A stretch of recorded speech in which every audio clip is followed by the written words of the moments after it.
And now we make it to the last one, which is checkpoint 8. Remember, we skipped checkpoint 7. We'll talk about annuities at another time. Checkpoint 8, we're finding the sum of an infinite geometric series. So it goes on forever and ever and ever and ever, and we're still going to find the sum of it. That is because it converges to a certain value, and that's the way fractions work. So let me write out the series. In this case, it's 3 plus 2 plus, what is that, 4/3, 8/9, etc. 4/3, 8/9, dot, dot, dot.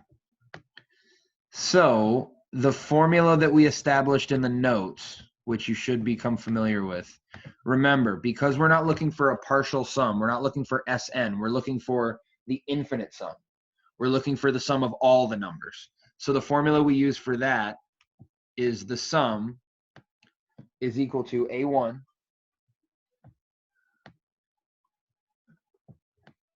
over 1 minus R.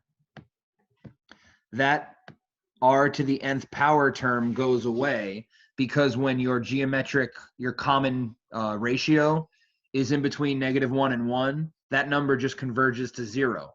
So you end up with 1 minus 0, which is just 1. So you could do it and you'd end up with the same number, but it wouldn't really make sense to do. We have a simplified version of it for when you're adding an infinite. Remember, this only works if R is in between -1 and 1. So let me write that. And that's not including -1 and 1. It's in between those values. So we need A1 and we need R. Pretty easy. So A1 is 3, obviously. That's our first term. That's this guy right here.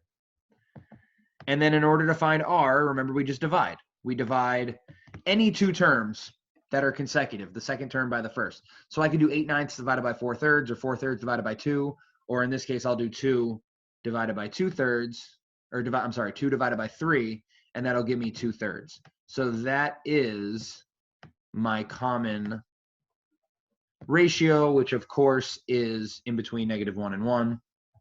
So this becomes 1 minus 2/3.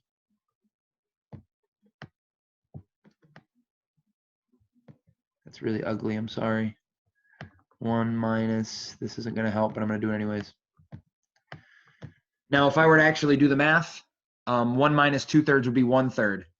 And then 3 divided by 1/3 would be 9. But I'll just type it into my calculator anyways, just to be sure.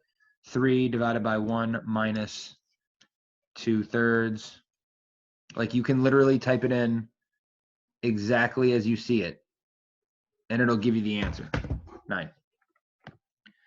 That means that if I were to continue this sequence, 3 plus 2 plus 4/3 plus 8/9 over and over and over again infinitely, my answer would be 9. It would be getting infinitely closer and closer to 9. It would converge on the number 9. So interesting concept, really simple formula. Make sure it fits this rule. All right, that's it. See ya.